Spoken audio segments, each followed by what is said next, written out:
الناس والحجارة عليها ملائكة غلاظ شداد لا يعصون الله ما أمرهم ويفعلون ما يؤمرون. صدق الله العظيم. وقال النبي صلى الله تعالى عليه وسلم الدنيا مزرعة الآخرة، أو كما قال عليه الصلاة والتسليم. اللهم صل على سيدنا محمد وعلى آل سيدنا محمد وبارك وسلم. اللهم صل على سيدنا محمد وعلى آل سيدنا محمد وبارك وسلم. اللهم صل على سيدنا محمد وعلى آل سيدنا محمد وبارك وسلم. محترم دینی بھائیوں، اللہ جل شانہ کا بے انتہا فضل و احسان ہے، ہم سب ایمان و عافیت کے ساتھ مسجد میں جمع ہیں۔ رب ذوالجلال ہمارے جمع ہونے کو قبول فرمائے، نفع بخش بنائے۔ جمعہ کا مبارک دن، مبارک وقت ہے، اللہ تعالیٰ ہم سب کے لیے اس کے برکات اور مستحق بننے کی توفیق نصیب فرمائے۔ شوال المکرم کا پہلا ہفتہ، پہلا جمعہ ہے۔ ابھی اللہ کی توفیق سے ہم نے رمضان مبارک کو اللہ کی اطاعت اور اللہ کی توفیق کے ساتھ گزارا۔ جو اللہ کی توفیق ہوئی عبادات میں مشغول رہے، روزہ، نمازیں، زکوٰۃ، تلاوت وغیرہ، اللہ تعالیٰ ان تمام عبادتوں کو محض اپنے فضل سے قبول فرمائے۔ میرے بھائیوں بزرگوں، اللہ تبارک و تعالیٰ نے اس دنیا کو آخرت کی کھیتی بنایا ہے، اور کھیتی کرنے والے جو کسان ہوتے ہیں ہرگز ایسا نہیں ہے کہ چند وقت تھوڑی دیر محنت کر لیتے ہیں پھر چھوڑ دیتے ہیں، بلکہ اللہ تبارک و تعالیٰ نے جو اصول بنا رکھا ہے کہ اگر کسی چیز کی نگہداشت ہوتی رہے، نگرانی ہوتی رہے، پھر وہ نفع بخش رہتی ہے، اور اگر جس سے بے پرواہی برتی جائے، جس سے غفلت برتی جائے، جس کو چھوڑ دیا جائے وقتاً فوقتاً ہی، فرصت پر ہی کچھ تھوڑی سی توجہ ہو، تو پھر وہ نفع کے لائق نہیں رہتی، اور اگر پورے طور پر بے پرواہ انسان ہو جائے تو بجائے نفع کے وہ نقصان دہ ہو جاتا ہے۔ اسی لیے میرے بھائیوں بزرگوں، اللہ تعالیٰ نے ہمیں جو توفیق دیا تھا رمضان گزارنے کے، اطاعت پر آمادہ ہونے کا، یہ رمضان صرف رمضان کے لیے نہیں تھا، زندگی کو اطاعت کے موافق بنا دینے کا تھا، اللہ کے مطیع بننے کا ایک عملی طور پر موقع تھا جو کہ ہم نے اللہ کی توفیق سے گزارا۔ لیکن اس کے ساتھ ساتھ افسوس یہ ہے کہ ہم نے صرف رمضان کو رمضان کے لیے ہی سمجھ رکھا ہے، رمضان کے بعد پھر وہ رمضان والے اعمال ہمارے لیے گویا کہ ممنوع ہو جاتے ہیں، منع ہو جاتے ہیں۔ ہمارا معاملہ اور ہمارا برتاؤ اور ہماری مشغولیات یہی بدلا رہی۔ بظاہر زبان سے ہم نہ کہیں، لیکن عملی طور پہ یہی پیغام ہم نے آج تک اپنے آپ کو، اپنے ماحول کو، اپنی دنیا کو ہم سے یہی مل رہا ہے کہ بندہ مسلمان رمضان میں اطاعت گزار ہوتا ہے، رمضان میں ان کی مسجدیں بھرتی ہیں، رمضان میں یہ اللہ کے فرما بردار ہو جاتے ہیں، رمضان کے بعد جیسے تھے پہلے ویسے پھر بن جاتے ہیں۔ پھر میرے بھائیوں بزرگوں، جو حالات درپے ہیں، ہم کسی سے شکوہ گلہ کے حقدار نہیں رہتے۔ یقیناً حالات ایسے پرخطر ہیں، اب بھی اگر ہم نے ہوش کے ناخن نہیں لیے، ہم نے اپنے آپ کو سنجیدہ نہیں بنایا، اپنے آپ پر توجہ نہیں کی، تو پھر میرے بھائیوں موقع یہ جو کچھ آج ہے، جو تھا وہ ہم سے نکل چکا، جو ہے وہ بھی نکلا جا رہا ہے۔ اگر ابھی ہم نے اپنے آپ کو سنجیدگی کے ساتھ اپنی زندگی کا معائنہ نہیں کیا، اپنے نظریات کا معائنہ نہیں کیا، اپنی مشغولیات کا معائنہ نہیں کیا، خدا نخواستہ ایسا موقع نہ آ جائے کہ ہم اس کے اہل باقی نہ رہیں، ہمارے ساتھ یہ مواقع بھی چھیٹ جائے۔ آج جو موقع ہے، اس سے پہلے حالات یقیناً پرخطر آئے ہیں، لیکن اتنی بھی کسی شاید ہی کسی زمانے میں ہم نے دیکھی ہے۔ یعنی مراد ہم باشندگان ہندوستان میں ہماری نظروں کے سامنے ہماری چیزوں کو ملکیت ہم سے ہٹا دی گئی، اور ہمیں کوئی پرواہ نہیں، بستی میں بیائی نہیں اسی طرح، یقیناً بہت کمیوں کے ساتھ، لیکن گانے بجانے بھی باقی۔ کل رات میں نے سنا، اور ایک جگہ نہیں کئی گلیوں سے گزرنے پر میں نے دیکھا کہ ہاں عید منایا جا رہا ہے، عید ملن کی تقریبات منعقد ہے۔ عید میں اب بھی کیا کہتے ہیں اس کو، وہ ڈیک بجانا، وہ بڑا جو گانے بجانے میوزک سسٹم اب بھی چل رہے ہیں، گویا ہم سے کچھ بھی نہیں ہوا، ہمارا کچھ بھی نہیں نقصان ہوا، جن کا ہوا ان کا ہوا۔ اللہ تعالیٰ نے ایک اصول قرآن کریم میں بیان فرمایا، لئن شکرتم لأزیدنکم، شکر گزاری قدردانی پر تم مستحق رہو گے ایک بار نعمتوں کے، بلکہ مزید مستحق بنو گے، مزید حقدار بنو گے، ناقدری پر چھین لیے جاؤ گے۔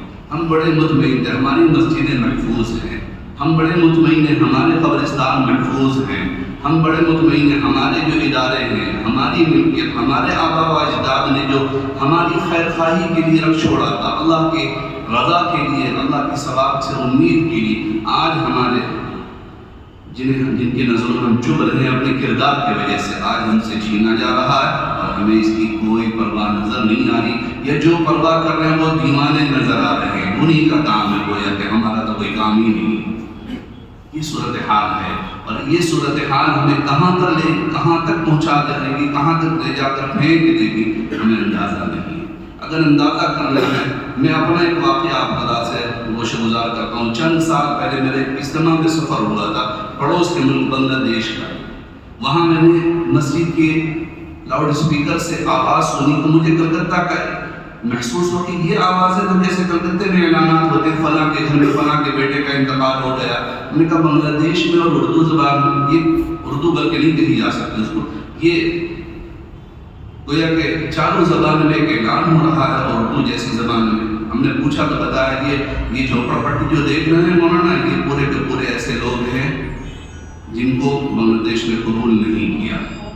یہ نہ یہاں کے ہیں، نہ جس ملک کے ساتھ ان کو منسوب کیا جاتا وہاں کے ہیں، العیاذ باللہ۔ اور یہ ایک سال نہیں بلکہ دوسری نسل بھی آ گئی، تیسری نسل بھی آ جائے گی، نسل در نسل گزر جائے گی، اور وہ ایسے ہیں کہ ان کا اس ملک میں کوئی حق نہیں، اور جس ملک کا انہیں گردانا جاتا وہاں کے بھی نہیں۔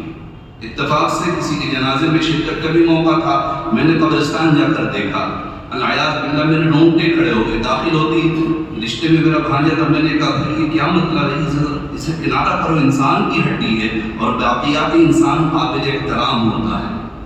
باقیات انسان ہمارے یہاں الحمدللہ اللہ کا شکر ہے، ہم زندگی میں بھی قابل احترام ہیں اگر اللہ کے مطیع ہیں، اور مرنے کے بعد بھی شریعت نے ہمیں قابل احترام گردانا ہے، ہمیں حق دیا ہے کہ انسان کا کوئی بھی اعضاء یوں ہی ضائع نہیں ہونا چاہیے، اسے احترام کے ساتھ، ادب کے ساتھ اس کا لحاظ رکھا جائے، اسے یوں ہی کچڑے کی طرح پھینک نہیں دیا جائے، اسے دفنا دیا جائے۔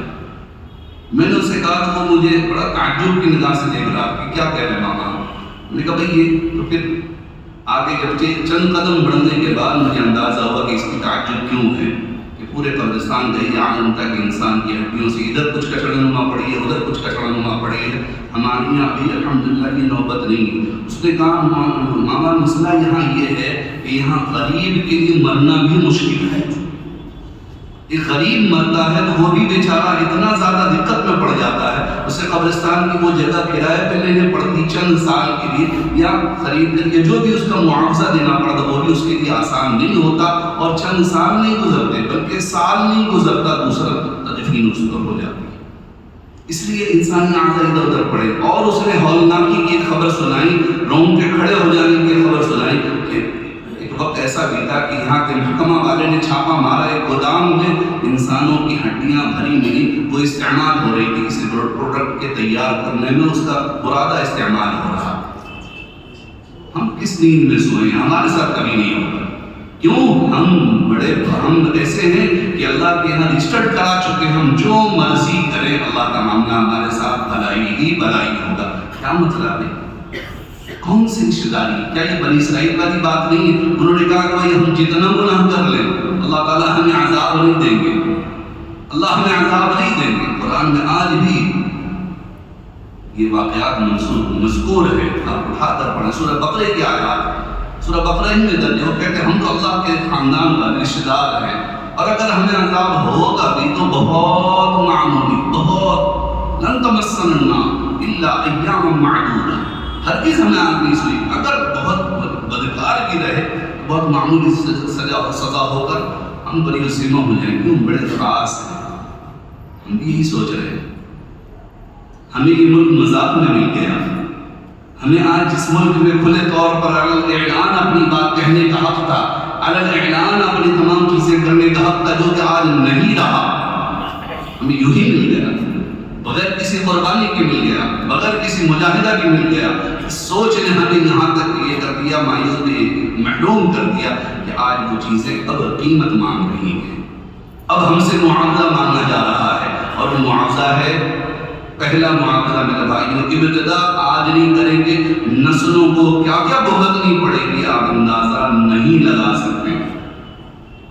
پہلی چیز یہ سمجھ لو، اب چاہتوں پر جینا چھوڑ دیں، اب اپنے آپ کو سنجیدہ کر لیں، چاہتوں پر جینا چھوڑ دیں۔ اپنی چاہت نہیں، ہماری چاہت ٹھیک ہے، جتنی بآسانی ہو سکے گی کریں گے، ورنہ ہم چاہت پوری کرنے نہیں آئے۔ جس کے پیچھے ہم لٹے جا رہے ہیں، مرے جا رہے ہیں، اللہ کو ناراض کیے جا رہے ہیں، سب سے بڑی مصیبت اور سب سے بڑی گمراہی اور سب سے بڑی ضلالت اور سب سے بڑی اللہ کی نافرمانی کوئی ہے ہمارے ساتھ، وہ چاہتوں پر اپنے آپ کو نشاور کرنا۔ ہم چاہتوں کے بندے بن بیٹھے، جو جی چاہ رہا ہے، جیسا جی چاہ رہا ہے، جہاں جی چاہ رہا ہے، جو کچھ چاہ رہا ہے، وہ چاہت کے تابع ایسے ہو گئے کہ جس طرح اللہ کے چاہت پر مر مٹنے کا حق تھا۔ اس لیے اللہ تعالیٰ نے اسے شرک کے قائم مقام گناہ ٹھہرایا ہے۔ کسی مفتی صاحب نے نہیں، کسی تنظیم کے سیکریٹری صدر صاحبان چیئرمین نے نہیں، اللہ تعالیٰ نے بتا کر خود اسے شرک کے قریب گردانا۔ افرأيت من اتخذ إلهه هواه وأضله الله على علم وختم على سمعه وقلبه وجعل على بصره غشاوة فمن يهدي۔ اس لیے میرے بھائیو بزرگوں، یہ معمولی گناہ نہیں ہے، اس لیے اب کم از کم چاہتوں کو چھوڑ کر سنجیدگی سے کہ یہ میرے لیے دین و آخرت کے لیے نفع بخش ہے یا نقصان دہ، میرے نسلوں کے لیے دین و آخرت کے لیے نفع بخش ہے یا نقصان دہ۔ میں دنیا قصدن نہیں کہہ رہا ہوں، دین و آخرت کے لیے نفع بخش ہے یا نقصان دہ۔ دنیا میں نقصان بھی کتنا نقصان ہوگا، لیکن دین کا نقصان ہمیشہ ہمیشہ کا نقصان ہوگا۔ ہماری نسلیں ایمان پر رہ سکیں گے نہیں رہ سکیں گے، اندازہ آج ہم نہیں لگا پا رہے ہیں۔ اس لیے ضرورت یہ ہے آج ذرا سا سوچ لیں گے، امید ہے نسلوں کو کچھ راحت ہوگی، وہ اس دین پر باقی رہ سکیں گے۔ ابھی آواز لگ رہی ہے، ابھی بلایا جا رہا ہے، کہیں ایسا نہ موقع ہو کہ بلانے والے بھی مایوس ہو کر تھک کر یا قید و بند کی صعوبت میں جا کر بیٹھ جائیں، اور پھر جو حالات میں نمودار ہوں گے اس کا اندازہ ہم نہیں لگا سکتے، اندازہ لگانا ہوگا تو 100 سال پہلے جا کر ان قربانیوں کا، جو صدیوں تک جو قربانیاں ہمارے بزرگان دین نے دی، ان کا ذرا سا اگر آپ ریسرچ کر لیں، ذرا سا اس کو پڑھ لیں، ذرا اس کا مطالعہ کر لیں، پھر سمجھ میں آئے گا کہ یہ ملک، یہ پاکیزہ ملک ہے، یہ اللہ والوں کا ملک ہے، یہ مدارس و خانقاہوں کا ملک ہے، یہ مقدس مقامات کا ملک ہے، یہ ایسی سرزمین جہاں قال اللہ قال رسول اللہ کی ڈنکے کی چوٹ میں آواز لگانے والا ملک، یہ ایسا ملک جہاں دنیا آ کر سیراب ہوا کرتی تھی، یہ ایسا ملک، یہ ایسا ملک جس کے اندر ام المدارس کا اللہ کی طرف سے نعمت ہمیں سرفرازہ گیا تھا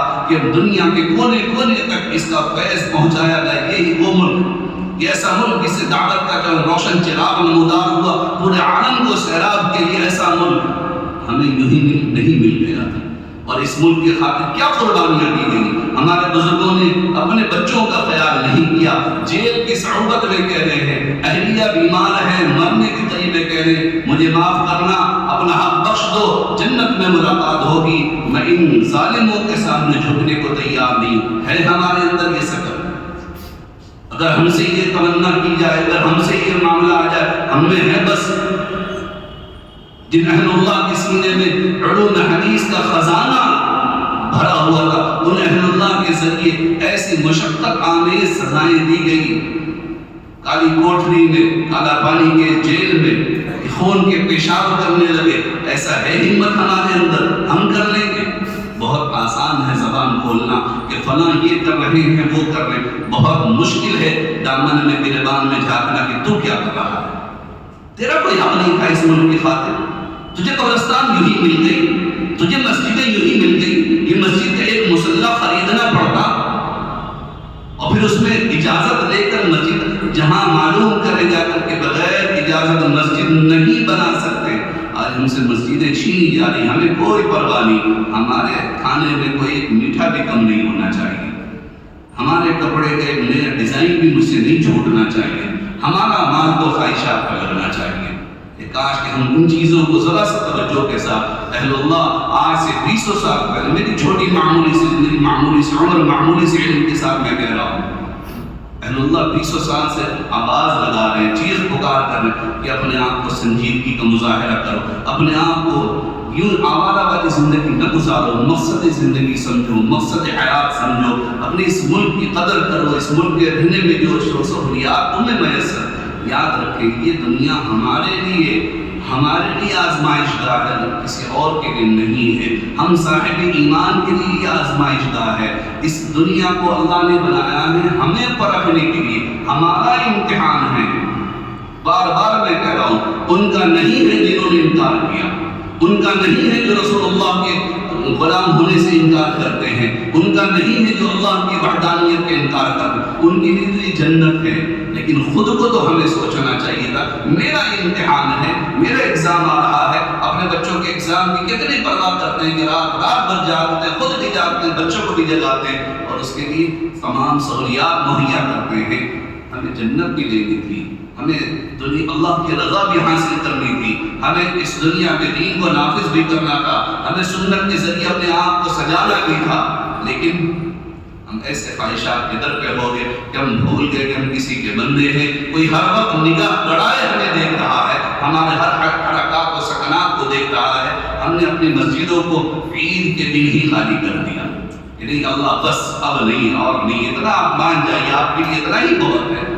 کاش ہمارے وہ مسلمان کہاں چلے گئے جو مسجدوں میں فجر میں جگہ تنگ کر دیا کرتے تھے، اب ان پر فجر ساقط ہو گیا تھا، یا کہتے کہ ہم صرف رمضان کے لیے ہمارے اوپر نماز فرض ہے۔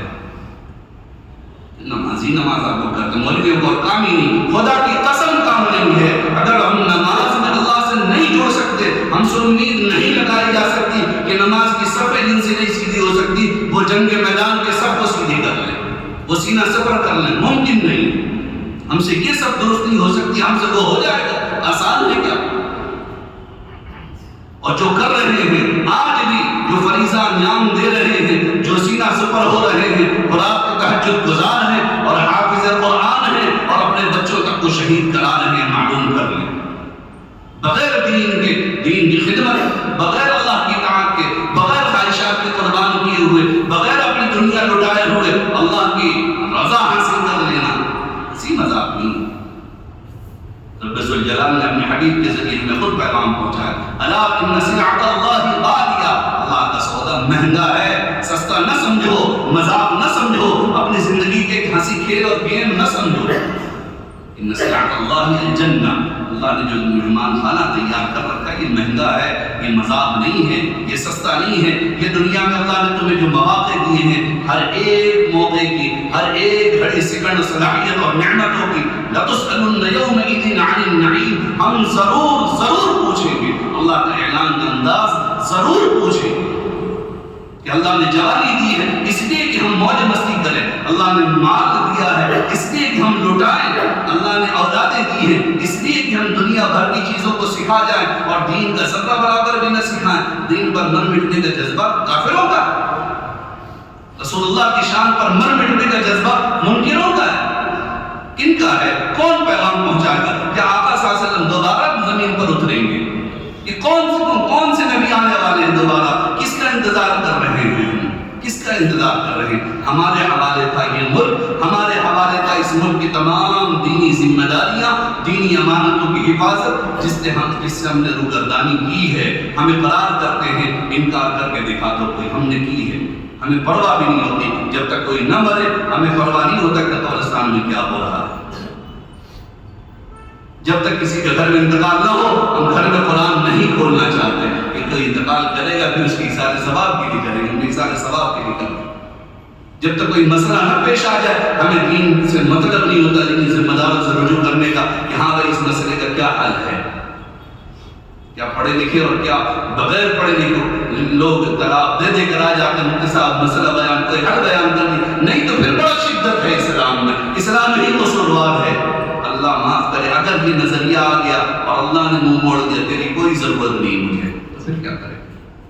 اس لیے آج موقع ہے، آج آوازیں لگ رہی ہے، تھوڑا اپنے نسلوں کے لیے، میں نہیں کہہ رہا ہوں صاف لفظوں میں اور دل کے خلاصے کے لیے کہہ رہا ہوں، آج ہمارے آپ کے لیے نہیں مسئلہ، ممکن ہے ہمیں بہت کچھ جھیلنا پڑے، ممکن ہے بہت کچھ لٹانا پڑے، ممکن ہے بہت مشقتیں جھیلنی پڑے، جس کا صلہ ہمیں آپ کو نہیں ملے گا، کوئی پوچھنے والا نہیں ہوگا، کوئی ہاتھ پکڑنے والا نہیں ہوگا، یہ کتنی تکلیف ہے، لیکن امید ہے انشاءاللہ ہماری نسلوں تک اس ملک میں ایمان محفوظ اور دین محفوظ رہ سکے گا۔ اگر ہم نے آج تھوڑی سی اپنے آپ کو مجاہدے پر آمادہ کر لیا، مشقتوں پر آمادہ کر لیا، خواہشات کو پس پشت ڈال کر خواہشات کے قربان کرنے کا جذبہ اگر ہم نے بیدار کر لیا کہ نہیں، دین کو ترجیح دینا، دین کی ضروریات کو مکمل کرنا، دنیا یقیناً ضروری ہے، دنیا کو دین کے تابع کرنا ہی کرنا ہے، اور اس کے لیے کسی ڈگری، کسی منصب، کسی خاندان، کسی زبان، کسی صلاحیت کی ضرورت نہیں ہے۔ اللہ کو جو جس ارادے، جس حیثیت کا ہے، جس منصب کا ہے اور جس استطاعت کا ہے، اگر وہ ارادہ کرتا اللہ اس سے وہ کام لیتا ہے۔ دوسرے عشش کرتے کاش کہ میں قدم اٹھا چکا ہوتا، کاش کہ میں ساتھ دے دیا ہوتا۔ اللہ ہماری صلاحیتوں کا محتاج نہیں ہے، اللہ ہماری صلاحیتوں کا محتاج نہیں ہے، اللہ ہمارے مال کا محتاج نہیں ہے، اللہ ہمارے وجود کا محتاج نہیں ہے۔ اللہ جسے چاہے، جس سے چاہے دین کی خدمات لینے پر آمادہ۔ ہمیں ضرورت ہے کہ ہم اپنی نسلوں تک دین رکھنا چاہتے ہیں یا نہیں چاہتے، انہیں مسجد دے کر جانا چاہتے ہیں یا نہیں چاہتے، انہیں آزانیں دے کر جانا چاہتے ہیں یا نہیں چاہتے، انہیں قبرستان دے کر جانا چاہتے ہیں نہیں چاہتے۔ میرے بھائیوں، قصہ کہانیاں عام طور پر میں نہیں سنایا کرتا، جو ہمارے باپ جانتے، آنکھوں دیکھی چیزوں کو زیادہ کوشش کرتا ہوں۔ ان آنکھوں نے وہ منظر دیکھا ہے، 97% مسلمان مسجدیں نہیں ہیں ملک میں، ایک مسجد یہاں تو دوسرے مسجد کے لیے دھرمتلہ یا اس سے دور اور کہیں دور جانا پڑا۔ اتنی دوری کی مسجد کیوں؟ اللہ نے چھین لی، اللہ کی طرف سے ایسے آزمائش ہے کہ مسجدیں عمارت نظر آ رہی ہے کیا بھائی؟ شراب خانے ہیں۔ عمارت مسجد کی ہے کیا؟ گیسٹ ہاؤس ہے۔ عمارت مسجد کی دکھ رہی ہے، پوری بڑے ادارے، خوبصورت سنہرے کام کیے ہوئے دیکھنے میں عشش کرنے والے ایسے دینی ادارے جہاں قال اللہ قال رسول اللہ کی صدائیں گونج رہی تھی۔ دیکھی ہوئی بات بتا رہا ہوں، مارکیٹ بڑی ہوئی ہے، صرف جمعہ کی صفیں لگتی ہے، جمعہ لوگ پڑھ لیتے ہیں، بس اس کے علاوہ مارکیٹ، قبرستان، دیکھی ہوئی بات بتا رہا ہوں۔ آج جیسے ہمارے یہاں عیسائیوں کے قبرستان بعین ہی ایسے قبرستان مسلمان، اس لیے آج ہمارے ساتھ وہ حالات نہیں ہیں ہم قدردانوں میں شمار ہو جائیں۔ اللہ کو دکھا دے، اللہ اب تک غفلت کی نیند میں تھے، اب جاگ گئے، جب جاگے تب سویرا ہے نا۔ اے اللہ ہماری پچھلی غفلتوں کو معاف کر دیجیے۔ اب ہم تیار ہیں اپنی صلاحیت نچھاور کرنے کے لیے، دین کی خدمت کے لیے۔ اب ہم تیار ہیں آپ کے شاعر اسلام کے لیے سینہ سپر ہونے کے لیے۔ دنیا جو کچھ فیصلہ کرے، دنیا کے فیصلہ کرنے والوں کے دل بھی مقلب القلوب کے ہاتھ میں ہے۔ آپ کا عزم و ارادہ، آپ کے اللہ کی طرف رجوع ہونا ان کے دلوں پر ایسا روب ڈالے گا کہ آپ کے بڑے سے بڑے سپر پاور بن جانے پر بھی وہ چیز نہیں آ سکتی۔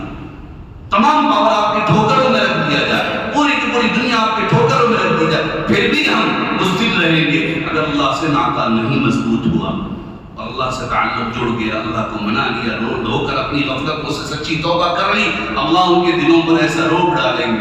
یقیناً دنیا نے دیکھا ہے، 313 نے ہزاروں کو، ایسے ایک آدھ واقعہ مشہور ہے، ورنہ ہزاروں، سینکڑوں نہیں، ہزاروں نہیں، لاکھوں واقعات ایسے کہ سامنے دکھنے میں ایک دو چار لوگ ہیں، لیکن ان کے دلوں کی قوت نے سامنے کے بڑے سے بڑے لشکر کو پیچھے ہٹنے پر مجبور کر دیا۔